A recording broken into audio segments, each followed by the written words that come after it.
I'd like to acknowledge that this episode of the Teach New South Wales podcast was recorded on the homelands of the Darug people.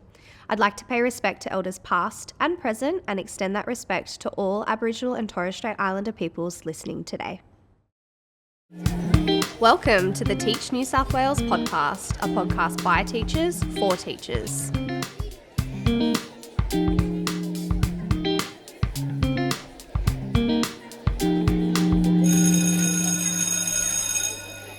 Welcome back to another episode of the Teach New South Wales podcast. On this episode, we're very lucky to speak with Lauren. Lauren is the Chief Education Officer of the Teach New South Wales team and has extensive experience as a primary school teacher and an assistant principal across New South Wales public schools. Lauren joins us on the couch today to talk about the ins and outs of starting your career with the New South Wales Department of Education. Welcome to the podcast, Lauren. Thank you for having me. We're excited to have you here. Excited to be here. Wonderful. Well, we love to, get our guests comfortable with some icebreakers. You'd be very familiar with those from the classroom. The first one we have for you today is, what are you reading, watching, or viewing at the moment? Lots of things. I decided to read or consume, I should say, 2 books per week for the entire year. At the moment, I am reading The Perfect Son by Frida McFadden, and I am listening to The Silent Patient, which is highly recommend. Amazing. I actually just got a hard copy of The Silent Patient. It's on my bedside table, ready to be cracked open. So I look forward to that. I've heard nothing but good reviews. Isn't it about like this big? No, it's not. No, it's not that dense. Oh, okay. Yeah. It might be sold. Yeah. Yeah. Okay. Maybe I'll pass it on to you. Yeah. After I finish. I love that. We'll do a little circular book club. All right, the next one. If you could go to dinner with any influential person, dead or alive, who would it be? My history nerd roots are going to show here, but I have been very interested by Tudor England and Anne Boleyn for a very long time. I've been to like Hever Castle over in the UK where she was kind of raised, and I just think she must have been a really incredible woman. And then the influence and power that followed suit. Absolutely. What about you, Shannon? It would be Beyonce. Yeah, okay. To be quite honest with you, because she does very little interviews. So I feel like tapping into that would be really cool to see a different side of her. What would you ask her? Oh, gosh. I don't know. I'd be so nervous. I'd really have to process my thoughts. Yeah. But I think I'd like to hear about, because I recently watched her movie, the most recent one about the Renaissance album, and just hearing about everything that goes into the production with the tour is quite fascinating. You know, a life I've never lived. We love that. There's still time. Well, we hope you feel comfortable on the couch, Lauren. We know that was fast, but we want to dive into a little bit about, I suppose, who you are, how you came to be within this space and the impact that it's having overall. So let's first start with what does your role actually entail currently, but how did you get to this point? Okay. So I currently lead the Teach New South Wales team, and I've been with the department for I think about 10 years now. I took a bit of a convoluted, I suppose, journey into teaching. So it was my 3rd degree. And prior to that, I'd kind of studied psychology and marketing. So yeah, quite a broad, I suppose, mix of things. So came into teaching a little bit later, did an MTeach, became a primary school teacher, and went through a couple of different schools, casual, temp, permanent, moved into an AP role, and then I saw an opportunity come up to be a non-school-based teacher or an SEO in the Teach New South Wales team, and started in that space.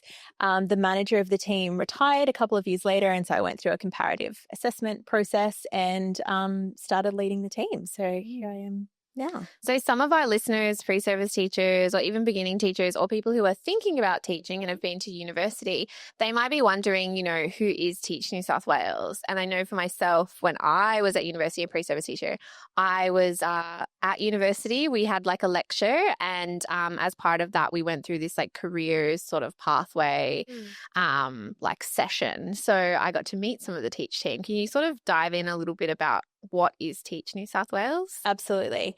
So Teach New South Wales has been around for about 20 years now, and it's very much a team that is focused around bringing the next generation of teachers into New South Wales public schools. So like you mentioned, you might have seen a member of the team or a few members of the team at a university. We often go out and give lectures around how to apply for your approval to teach, or how to find employment in New South Wales public schools. Even earlier than that, we go out to high schools. We do presentations around how to apply for a scholarship. We might go to careers expos or large community events like the Easter Show, open days, O weeks at universities. A lot of information on the website. We have social channels. We've got the podcast. And we're very much just focused on supporting the next generation of teachers into public education, but also ensuring that they are, I suppose, connected to the tools. So we don't necessarily create them ourselves, but we try to point and make those connections for early career beginning teachers, so that they're set up for success once they start teaching. Yeah. I think we like to call it almost like the front door into the Department of Education. Your first sort of welcome, a taste of, what the system is like, but also putting a face to the department is actually really helpful. So I would suppose, publicly known as Teach New South Wales in that respect. But kind of getting that first link or connection to the profession is often really helpful for our pre-service teachers or students or people, career changers who are considering joining the profession as well. Well, yeah, it's like you go to uni, you study your degree, and then what next? Yeah. I see all these public schools around. I know that there's over 2,200 of them. How do I get myself into one of those? How do I work in one of those spaces? What does that look like? And I suppose that leads us into, our next sort of question that we'd like to touch on. How can I experience teaching before I graduate with the department specifically? What's on offer as a pre-service teacher while I'm doing my degree? I'm not quite ready to apply for my approval to teach yet. What does that look like? I think there are a few different options or pathways, I suppose, to experience teaching before you graduate. So I suppose really early on in your degree, we have programs like Beyond the Line, where you can join a 5-day study tour, and we kind of go to different areas across New South Wales, regional, rural and remote, to give you an insight into what it's like to teach in one of those rural kind of communities. We have rural professional experience placements as well. So if you're a bit later in your degree and you've got your kind of last practicum coming up, that 10-week kind of block usually, you can go out and go into a school that way. But they're obviously quite structured and similarly aligned to a practicum placement. So outside of that, we have the opportunity to apply for an SLSO type role. And I know, Shannon, you've worked as an SLSO prior to starting teaching, or whilst you were studying, I should say. I didn't. I was actually working in my old job whilst I was retraining and doing my MTeach. So for me, it was very much around getting my approval to teach as soon as possible and being able to start teaching on a casual basis. So you can apply for your approval to teach when you're in your last kind of 12 to 18 months, depending on which degree you're studying, and applying for that early and starting to work casually in a school is a really great opportunity to kind of experience it before going full time. Yeah, absolutely. Yeah. Putting that theory into practice while you're still studying. Yeah. I would say the pre-service teachers listening to this episode now are excited to set a few buzzwords. Applying for approval to teach, pre-service or practicum placements as well. Let's touch first on just a little bit of advice from you about how pre-service teachers can really ace their placements in our New South Wales public schools and what they can do to get the best out of their placement experience. Yeah, absolutely. I think when I reflect even on my own experiences, I didn't have necessarily as many pracs as somebody that was doing a Bachelor of Education would, because it's a compressed course. So I really had to think before I went into my practicum what I wanted to get out of it. And one that particularly stands out for me, I would always kind of look at the Australian Professional Standards ahead of time. And I suppose look at it from the perspective of, if I wanted to apply for a job, what's something that I would have difficulty, I suppose, speaking to or demonstrating competence in, or what am I not necessarily as confident or comfortable as I would like to be in? So one really specific example that I can think of is prac that I was going to do fell during a couple of kind of big school events, but also parent-teacher interviews. So I had a conversation with my supervising teacher ahead of time and said, standard 5, standard 7, looking at assessing and reporting on student learning and then engaging with parents in the community. That's a perfect example. Can I sit in on these parent-teacher interviews and kind of observe how you do this? Can we talk about how you prepare for these conversations? Because obviously that conversation with a parent is very different to a formal report that you might send out in term 2 and term 4. So I think definitely thinking ahead of time about what it is that you want to get out of the prac, where you want to develop your confidence, opportunities that will then allow you to speak to your competence when you're kind of applying for roles is a really good way to prepare for a prac. Certainly, I would say that's a really confident approach, and it's not one that you will always nail on your first practicum placement. I would speak from having done an undergraduate degree, so different to you both studying a master's. You do get a bit more placement time, and so often that first placement is your chance to just figure out, especially if it's your first time being in a school setting as the teacher from the other side of the desk, figure out what it is that you like and would like to see, and forming connections with people. Little things that aren't actually so little. Where are the bathrooms? Where am I parking? Where am I putting my lunch every day? Finding your feet in that way is really important. And then coming in with that confident approach, potentially throughout that first placement or in later placements. Yeah. And I think it's about addressing your skill gaps in that sense. It's exactly what you're talking about there. For me, it was looking at embedding Aboriginal and Torres Strait Islander perspectives into the classroom. So I really had to think about how I was going to gain that experience. So whether it be from observing other teachers and embedding that in the curriculum, sitting with a learning and support teacher and looking at a student's PLP, personalised learning pathway, which Aboriginal and Torres Strait Islander students have in New South Wales public schools. That's a critical choice that you are making when you're on your placement, because you need to be self-aware enough to say, okay, when it does come time to either going for an interview for a position or actually sitting your approval to teach interview, which we'll touch on later, how could I address a question and how could I speak to that if I've not actually experienced it? So I think it is your responsibility as a pre-service teacher to understand. It's part of you developing into a professional. Yeah, where you are against those graduate standards and how you can fill those skill gaps and gain as much experience as possible. So yeah, like you're saying, whether it's curriculum or knowing your students or if it's a whole school approach with parents and carers, my best piece of advice is just ask your supervising teacher, can I do XYZ? For me, I as an English teacher, I show a lot of my pre-service teachers that I supervise our marking process and what pilot marking looks like, because I didn't necessarily experience that in my university studies, because it's something that you get in a school, in your faculty. So definitely just echoing that sentiment of address the skill gaps and reach out to as many people as you can to see how they can help you. What you brought up around making connections and just asking the question is really, really valuable. So I suppose there's probably that conception sometimes that your supervising teacher is the person that you spend all of your practicum placement with. And for the most part, that is true. But, you might have release from face-to-face or free periods. And that's a really great opportunity to, I suppose, connect with other teachers across the school or get to observe other classrooms as well. So I think that pre-planning piece and understanding what you might want to observe or get out of the prac, but even kind of earlier in the degree is taking the opportunity to experience as many different classrooms and teaching styles as possible. Definitely. Yeah, for sure. I remember, because I did a master's as well, I only had 2 professional experiences. So, and both of them were actually in the 3 to 6 space. So I never really had the opportunity to be on an infants class. So when I was in my final prac, that was, I can't even remember how long it was, but it was a lengthy one in the end. My teacher was involved in PWSA. So I would go some weeks to PWSA. However, I would go and spend some time in kindergarten. And then really kindly, the kindergarten teacher, she was so wonderful. She said, you've been coming a couple of Fridays now. Would you like to run a lesson? So I was like, absolutely. Like, sign me up. I'm ready.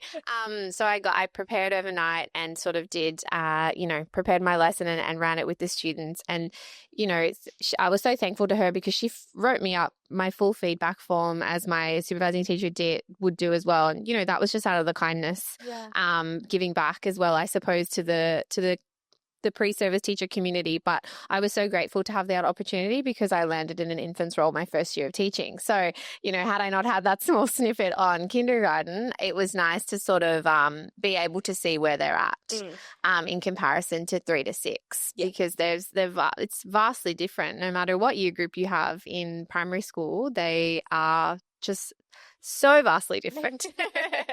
Yeah, it does work the same way in high school too. You'll typically be allocated 7 to 10 classes, but you should be going and observing those senior classes because, in my first year, I was given year 12 advanced English from the get-go. So if I had not sat in and watched my head teacher teaching that exact same course, little did I know I was going to be teaching it the following year. It just makes you feel a bit more comfortable and absolutely that reassurance because once you do start your first year of teaching, that's your space and your it helps you boost your confidence, I think. And as you mentioned, like, it's nice to observe different teaching styles. We often talk, Siobhan and I, on episodes on and off the microphones about like your best professional learning is the teachers around you as well, and what you're like a sponge. I feel I'm a sponge no matter what year of my career I'm in, or I hope to be, lifelong learners and all that jazz. But especially in your early years, like, you just pick up so many tips and tricks that you may not have thought of looking at it like that through that lens. And that's the cool thing about being part of a faculty or a whole school. Like, you have so many people to lean on and learn from. And it could even be something around the way their classroom's set up. Exactly. Example that just makes it really easy. Kindergarten has my heart. I was a kindergarten teacher for many years. I didn't do a practicum placement on kindergarten. So yes, it was very much kind of figuring that out in my first year. But color coding. Get the green book. Like, students might not necessarily know what their handwriting book is. Term 1 of kindergarten, you need your green book. And then they could go and like self-serve or, coloured desks. Everyone go to the yellow table now. And it was just a really easy way to kind of move students around the classroom or onto the next activity I picked up just by walking around and seeing other classrooms. Yeah, and that actually reminded me. So I went from teaching my own class of 30 and then I went into a team teaching scenario when I was on an opportunity class. And I remember I was really lucky because I was teaching with my AP at the time, but she was also my mentor for basically my whole career, which was really special to have that full circle. But we had 5 and 6 within the same room, and we used to have like book boxes on top of their tote trays. And she would have mixed grouping with the students and their tote trays. So the year 5s and 6s would be, all in together. And it took me ages. I was like, oh, but like these are my year 5s. Like, their books should all be over here. And she's like, oh, and I was like, oh, why do you do it like that? Like, I'm trying to like understand, I suppose, but I just was racking my brains, couldn't understand because I'd come from such a like straightforward, this is my classroom, this is how we do things. And now I was in this shared space. She was like, oh, well, it's a really good opportunity for them to like socialize together. And I was like, well, that makes no sense. Genius. Wow, of course. But like, it's not until you're in that situation and you learn from someone who's sort of gone through that together, and asking those questions are so important. Otherwise I would have just been like, what? Why? I'm just going to put all my books over here. But I did start to see the sort of like the logic and how it would come to fruition, where they'd build those little relationships. They'd have their little tote tray jokes, conversation, and it was really, and sitting back and observing as a teacher was like genius. Like, and it's so simple, and it's something that you can put into place, and that social side of things you don't necessarily always like. It may not always be at the forefront when you're thinking of your lessons and your curriculum, etc. Such a simple thing. Absolutely. Learn from a colleague. For sure. And we touched on networking earlier, the importance of networking, whether it be as a pre-service teacher, early career, continued throughout your career. It's funny because it's so different and not a topic that's really spoken about in teaching, because at our core we are people, you know, we want People focused, yeah. people focused, and by having conversations with others, sharing, you know, little notes about your day or making those connections outside.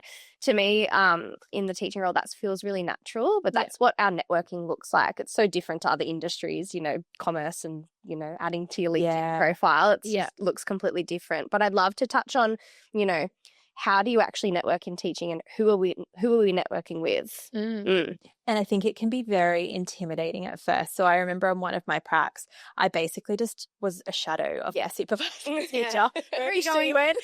Can I come with you? I don't want to be left on my own. So yeah, I absolutely, probably the first week, I was just followed her around everywhere. But we're going to the staff room now? We're putting our lunch in the fridge. Okay. That's the natural default and feels comfortable. So we totally get that. Absolutely. And I think that's okay if that's kind of where you start, because it is a new environment and it's adults. But ultimately, schools have lots of things happening outside of the classroom that really make a school community and a school culture. And so teachers are kind of very much used to interacting with teachers outside of their staff room, I suppose, if you're in a secondary setting, or your stage. So like you said, the teacher next door is the best kind of PL. They're also a really great, you know, person to kind of turn to at the end of the day and say, this happened, when you're reflecting on things that might have gone really well, or a success that you might have had, or equally a lesson that didn't quite go to plan. Being able to turn around and kind of have that conversation with the teacher next door and across your stage, I think is really helpful in terms of, I suppose, more networking, being involved in whole school initiatives or programs, things like, you know, the walkathon or the sports carnival, those kind of excursions or events, I suppose, that see teachers outside of their classroom environment and kind of leaning in for a shared purpose is a really easy way to start forming, I suppose, connections. And then equally, we have a lot of resources within the department. So we have statewide staff rooms. That's a really non-threatening way, I suppose, to network. It's not even a kind of face-to-face conversation if you're not at that point yet, or, you know, are still developing your confidence. You can go online and have conversations with teachers from across the state that might be experiencing similar things or can provide advice for you. So they're probably key starting points. Yeah, definitely. Good way to share resources. Yeah. And off the top of my head, I also think it's about introducing yourself to people within the school across many levels, in terms of, okay, you've got your own, you know, high school context faculty. The first school I was at, we had shared staff rooms. So it was actually 4 or 5 faculties combined on one side of the school, then the others on the other side. So 2 shared staff rooms. Then another school, just the English faculty itself. So you might be put in a position where it's natural to, you know, I can just hop over onto PE and ask them how their day is and what role do I have for the swimming carnival? Please let it be the timekeeper. That's quite easy, yeah. But if you are in your own faculty, you do have to make the effort to reach out, and whether it's talking to your colleagues outside of the faculty at the morning assembly or after school, or during, you know, hopefully during professional learning when it's time to talk, not when you should be listening. Teachers are bad at that, aren't we? Those are really easy ways to form connections across the school, but equally speaking with front office staff and SAS staff as well. So your SLSOs, your general assistants, school administration, officers and managers. Yeah, I think that's really important because they are what make the school, and they're critical elements to the successful running of the school. And you, at some stage in your career, will have to ask them for something. So it's the printer is not working. I know this is my 3rd time here this week. Yes. I do, in fact, need another lesson. Yeah. Or there's some sort of bird in my room and I would like it to be gone. That would be really helpful. The GAs you go to for that. So I think it's important to introduce yourself across the school and ensure that you know those key figures and are treating everyone with the same level of respect and kindness, not just boxing yourself into one faculty. Absolutely. I think that's really important. And go to the staff room. Yeah. So it can be very tempting to kind of stay in the classroom to catch up on some marking or, you know, you might have a duty. And so you've been out kind of in one area of the school and you want to go back and kind of eat lunch quickly. But going to the staff room is a really great way to kind of have those informal conversations with teachers, kind of check in to see how your day is going. So I made a point of always going down to the staff room, whether it be, at least once a day. So it could have been recess or lunch, it could be after school, whatever it might be, but making sure you get down there and have an opportunity to just kind of connect and have a chat. No, it's really true. And it was something that my first supervising teacher instilled in me, to go to the staff room. And then when I was on my final prac, I don't know, some people may know this about me. I loved chat.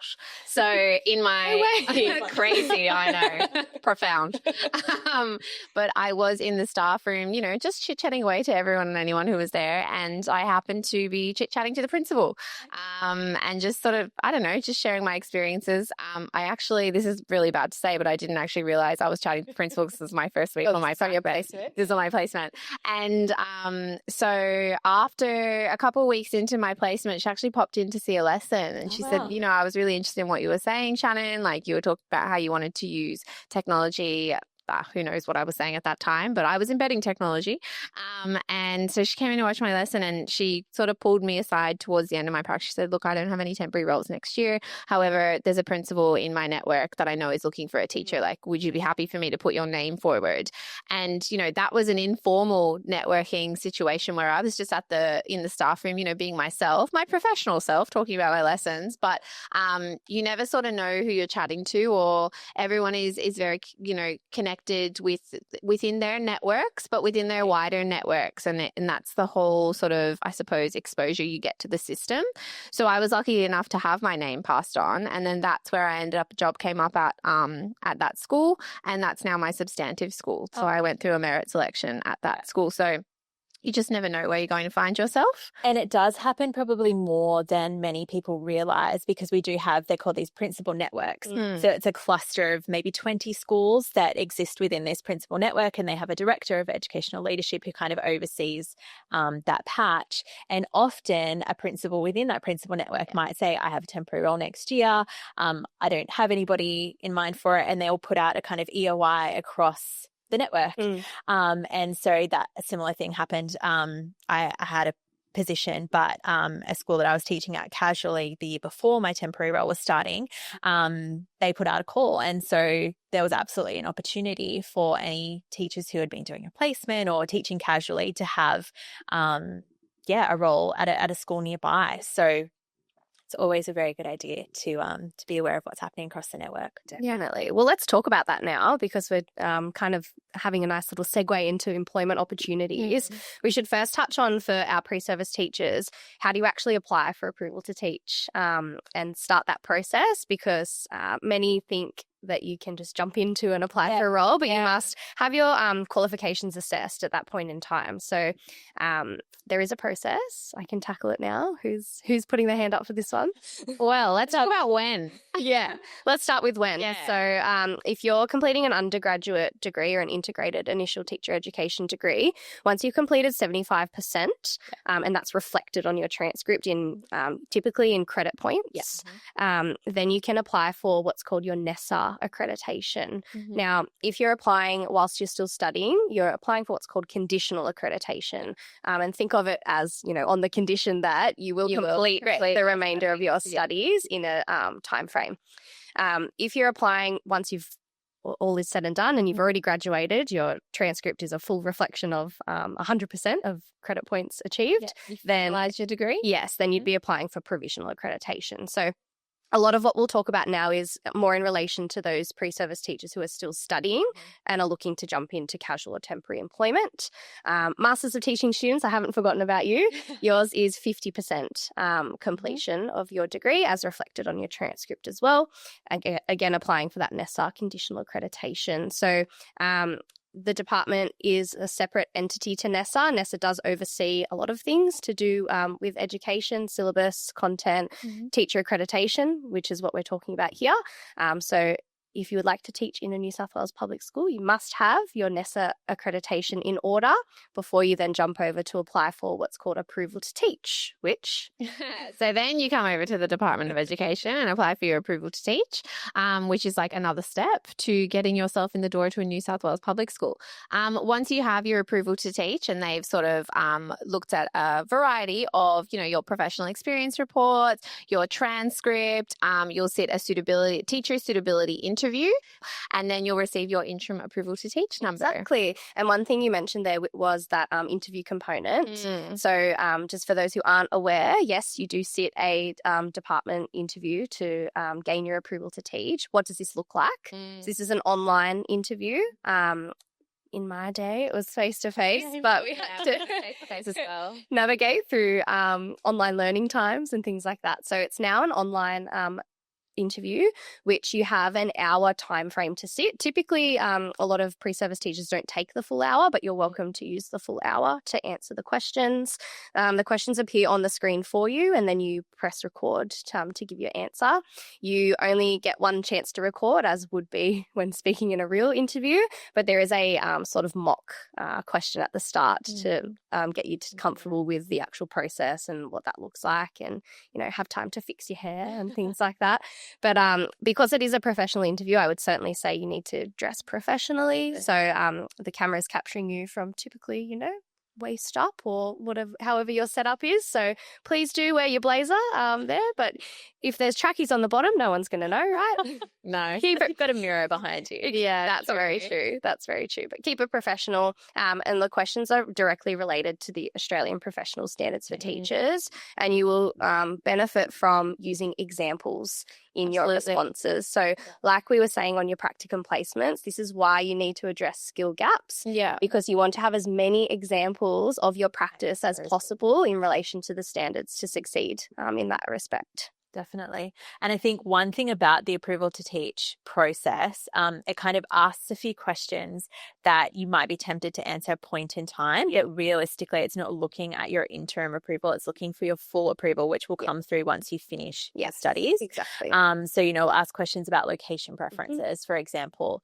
And we really recommend being as broad as possible, but also I suppose it's pragmatic, you know, as far as you're willing to travel or able to travel.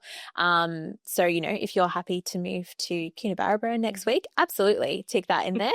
If for some reason that's not an option for you, think about what's a realistic kind of commute time for you. And then the other component is around whether or not you'd be in a position to kind of take full-time or permanent employment. Exactly. And that may not be the case whilst you're still studying. But yes, if your intention is once you graduate that you want to move into permanent full-time employment, tick that box, because we can then start to, well, not we, but the department can start to look at matching people to vacancies that may arise. Yeah, and you can be matched to a vacancy through the graduate recruitment program up to 12 months before you've actually graduated your degree. And after. So I was a graduate that was identified for priority appointment, and I didn't realize. So, you know, you don't get a special certificate that says, well done, we're going to give you a job ASAP. So I started seeking my own employment. I started teaching casually because my course finished at the end of term 3. So I had casual opportunities in term 4, and then I picked up a temporary role for the following year. And I started getting all of these emails coming through to my inbox, and it would say, you know, there's a position at XYZ school. If you're interested, you've got kind of 24 to 48 hours to respond. And I thought I couldn't possibly, you know, get an application together in 24 to 48 hours. So I was disregarding them. I didn't realize that was one of the ways that the department contacts you to say, hey, there's a position here, please register your interest. And it wasn't until my assistant principal, I was in the staff room on one of the kind of communal computers, must have been having a bit of a nosy at what I was working on. And he said, are you going to apply for that role? And I said, no, I haven't got time. You know, I'm working on my program or whatever I was doing at the time, preparing my lesson.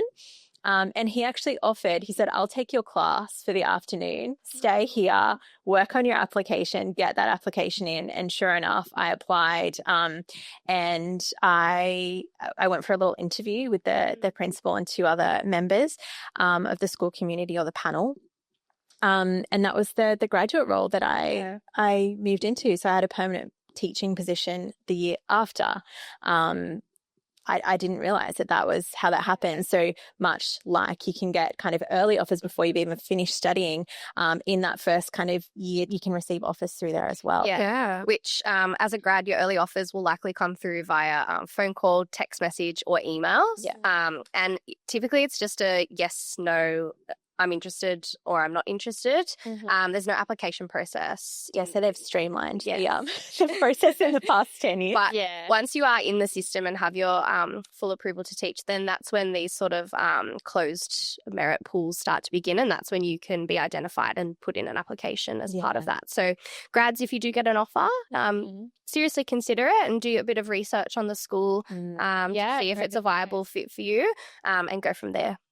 And I like how you touched on research for a school, because that comes into play not only in your graduate role, but any sort of employment that you're going for, whether you're filling out, a temporary EOI, for example, or you're looking for a permanent teaching role, you'll have to fill out an application. A good place to start is always the school webpage. So looking at the school plan, the annual report, the strategic improvement plan, these are all documents that as a grad, as a pre-service teacher even, you're like, oh my goodness, like what is this whole world? But as you start to seek and look for roles, you start to make those connections with the criteria that they have within the role description that they're looking for that classroom teacher position. Start looking at their school plan. What are they doing in that school? Why are they looking for, someone who has willingness to take the debating team, for example?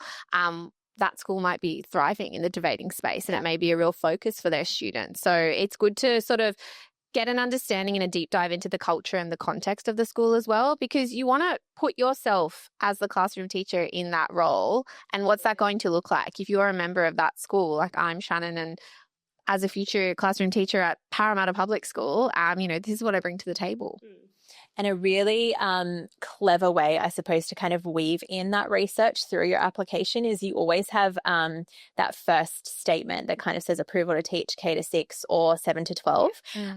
And I remember the first time I started looking at an application, I just thought, yes, tick. What do I put here? Yes, I do. But what you can do is use that research that you've done on the school around, their improvement plan or strategic directions or focus areas, whatever they might be labeled. If you have experience or an interest in, for example, coordinating school sport, the walkathon, why not? It's an opportunity to kind of weave in experiences that you've had or skills that you bring to the table, because teachers bring a wealth of experience outside of their qualification into a school community. It's a way to kind of weave that in a really clever way, I suppose. Certainly. Yeah.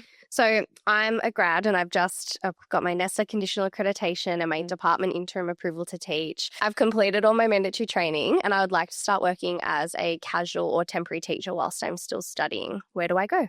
Lots of places. Casual teaching, we recommend ClassCover. So it's an app that you can download on your phone.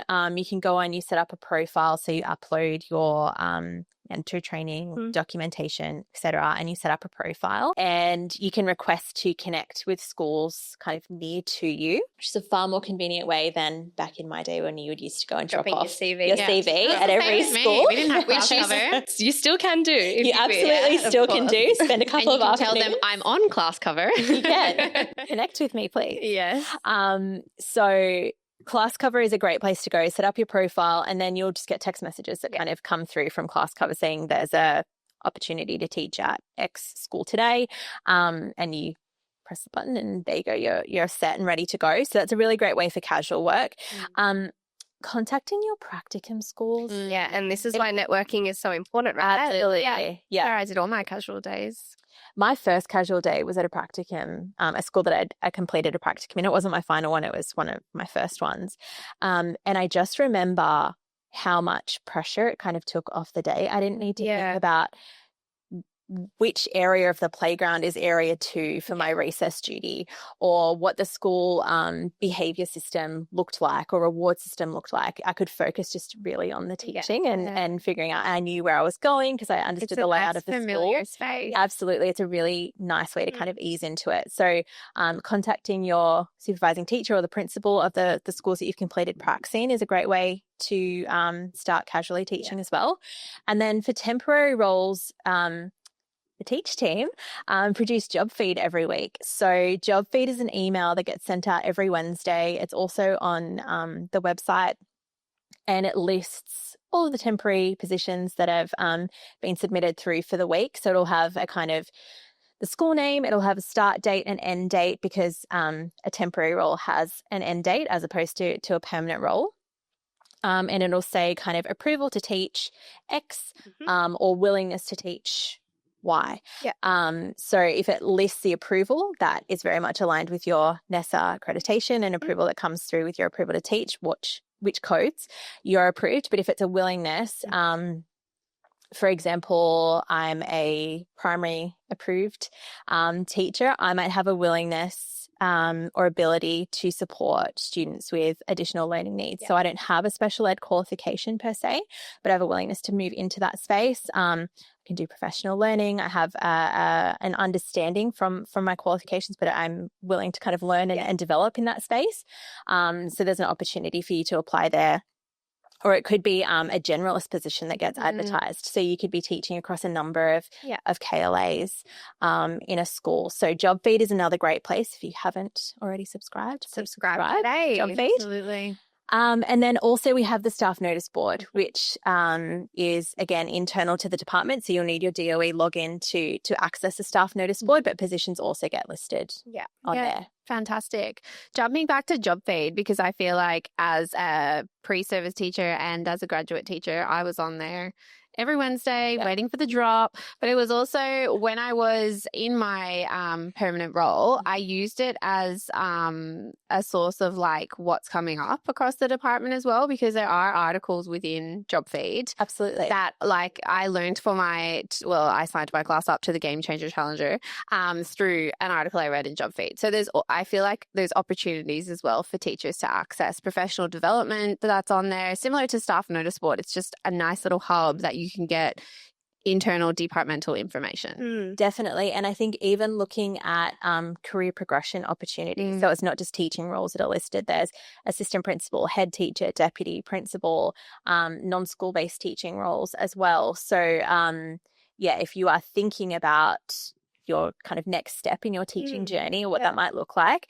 it's really good to get an understanding of the kinds of questions that might come up through an EOI, for example, for a temporary role, but it also lists all of the permanent roles that are available.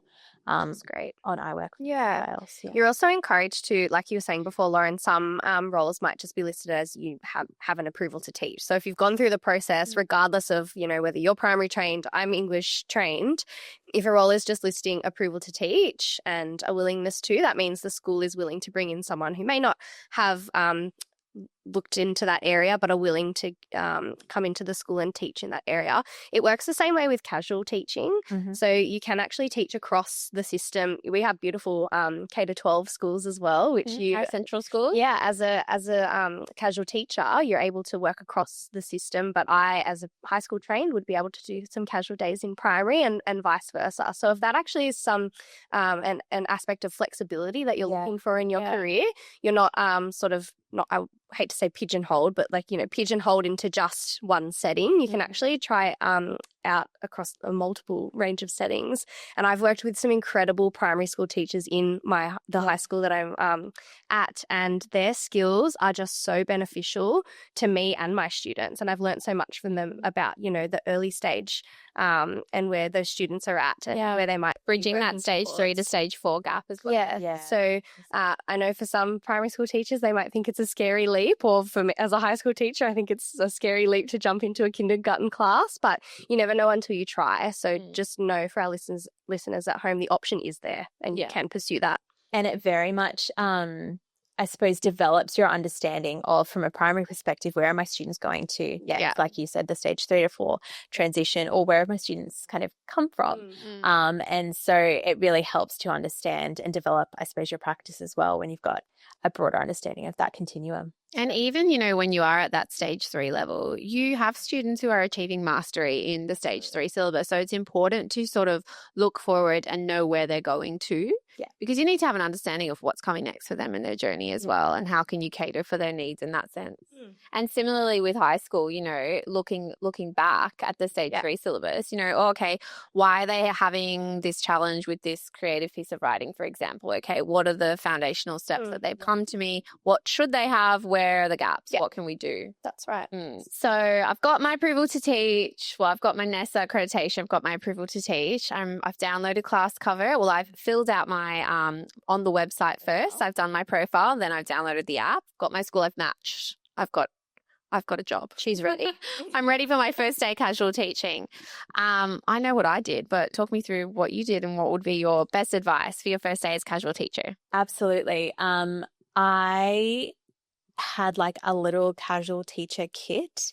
So I was a little bit unsure, I suppose, as to should I be using the students' books? Should I be bringing worksheets in for them to do? Should I have an entire day's worth of activities planned? And if so, is it for early stage 1 or for stage 3? Yeah. So I almost had this kind of grab kit that would have, a day's worth of learning for early stage 1, stage 2, stage 3. Often teachers will leave things for you, particularly if it's a planned day. So sometimes you might get a casual call up, not because the teacher is unwell. It could be that they're having a stage planning day. And so all the teachers on that stage are planning professional development. Absolutely. So in those instances, things are usually left for you. But on the off chance that the teacher is unwell and, nothing has been left, have some really like trusted go-to lessons. They're engaging and you can kind of take them with you and roll them out. I also had little, a stamp in there so I could mark their work, some little stickers if I was doing something at the day, because you don't necessarily know what the school's reward system looks like either, or whether you'd be able to log into their Class Dojo account, for example, and to be able to follow that set structure. So having everything set up so you can be completely self-sufficient, ensuring you get there at least half an hour ahead of time to connect with whoever is coordinating the casual at the school, to know kind of what the bell times are, if you have a duty that day, if you do have a duty, where is the basketball area, so that you're able to find it, because, there's not a large window, I suppose, of class time ending and then you moving to where you need to be supervising the students. Having a hat, having your own water bottle, bringing lunch.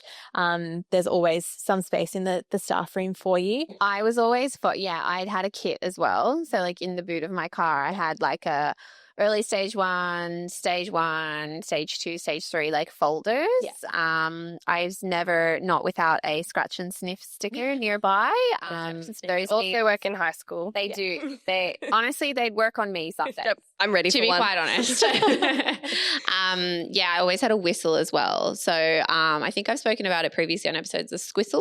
So you like a squeezy whistle, so you don't actually have to put your mouth on it, because very clever. Honestly, I'm throwing my whistle. It's going in a bag. God knows where it's been. So Squistle, it's a really good advice. Very true. A hat's a really good one as well. And always arriving a little bit early, just so you can sort of like set yourself up. But now having your department login, the Universal Resource Hub is such a really great place to go, because sometimes I don't have a code for the printer, or I might need something printed, and that's fine. The office ladies and gentlemen and whomever, office people are there to support you and help you with that. But the Universal Resource Hub is a great way to, have insight to ready to go resources that you can use when you're casual teaching. Absolutely. I also really liked the read alouds on YouTube. So if I wanted to do a particular storybook, if I didn't actually have the book, or it was, too little or something, or if I wanted to have a more of an inclusive experience, pop it up on the screen. If they have an interactive whiteboard, get your closed captions up as well. And that's a really great starting point for the morning, even to take off with some literacy if there's not something left. Yeah. From a high school perspective, I think like the kit certainly sounds most prevalent in the primary setting. I'm sure it's not completely excluded out of the high school setting, but I would definitely be accessing the Universal Resources Hub with my login. You can actually filter based on stage, subject, and things like that, which is great. But I would also be bringing or packing potentially something that would assist you if you were to be placed on a class that had a component to it. So a PDHPE practicum, potentially you're in like a timber or cooking room, something like that. So if I came for the day in a stiletto heel and was put on a Year 9 boys OzTag lesson, I'd probably be having a bad day. So I think you need to consider as a casual day. You need to consider as a casual that yes, the role or the nature of the role is flexibility, and you need to be prepared to jump in all situations. So and things change as well from when you receive a booking, for example, on class cover. It may say, year 3, such and such, but something could have happened that morning. Schools are wonderful places to learn about flexibility. Absolutely. Actually, teaching as a career in its holistic is flexibility. Yeah. And just being understanding that, there may have been a number of changes for the executive that morning or whoever's taking care of the casuals, and just being open and just happy to go with the flow. Because I think that really is part of casual teaching. You're there to support the needs of the students and the school at that time that you've been called in to do that. Definitely. I worked with a wonderful teacher. Jan was her name. She was retired and came back for casual days because she couldn't get enough. But I was just in awe of how dedicated she was to wanting to know the content for the lesson, because as a secondary teacher, you come in for a casual day. Period 1 could be music, period 2 could be English, period 3 could be history, period 4 PDHP, so on and so forth. So she just, to Lauren's point of coming in, half an hour early or so, she'd come in and just do a little bit of research about one part of the lesson. Yeah. So you're not expected to be the master in the subject if you're coming in as a casual teacher and taking high school year 11 mathematics. But she would look up just one aspect of the lesson, so she had a bit of mastery around the concept or questions to ask the students. And that really does help as a casual, because the students don't see it as, oh, okay, it's just, Mrs. coming in and looking after us. It's actually my teacher's ready to engage me in learning and has modeled that for me. They're interested in the lesson that is delivered. And you often get that same energy back from the students because they can see that you're putting in. They see that you care. Yeah. So I many a times I'd field a question from Jan about Robert Frost poetry and some element because she was interested and diverged in the yellow wood. See, it sticks with two parts. Sorry, I could not travel both. My HSC is coming back. Sticks with you forever. But I just think that's a really important characteristic of our casual teachers, is that yes, they're flexible and yes, they're willing to give it a go. And I think if you've got those two qualities in yourself, you'll make for an excellent casual teacher. So. But it's crazy picking up on that from someone who has had their whole career, now retired, come back. You can see like her method, like it comes back to that relationship building, her small little snippet of taking care to learn what the students are doing at that point in time. Absolutely. Like as a student, you'd feel so seen and valued in your classroom from your your teacher that day. I think there's that dual fold kind of benefit both around that continuity of student learning. Yeah. But then also the relationship building piece as well. Yeah, for sure. All right. Well, thank you so much for joining us today, Lauren. Thank you for having me. It's been a pleasure to talk about all things Teach. We're obviously big fans. We've gone through Teach New South Wales ourselves as teachers, and now on the other side of things, working behind the scenes with Teach New South Wales. I think it was really valuable to hear about all that Teach New South Wales does for pre-service teachers and current teachers as well. Is there, if we're looking to find Teach New South Wales, how to connect? What does that look like? Several locations. So you can go on the website, on the educationnewsouthwales.gov.au website. There's a teach section. And so it kind of follows your natural progression, I suppose, through finding out about how to become a teacher, how to get your approval to teach, scholarship programs, retraining programs, reward programs for existing teachers. So anywhere through there, and it's got links to our email address as well. And then we also have social platforms. So we're on YouTube, we're on X, we're on Instagram, LinkedIn, Facebook. We're everywhere. Yeah. At Teach New South Wales. Where are we not, I like to say. Absolutely. So even the email address, teachnewsouthwales@det.nsw.edu.au. So if you've got questions, thoughts, comments, feel free to send them through to us and somebody from the team will be in touch. I used to always say, at the end of the day with my students, questions, queries, compliments, always welcome.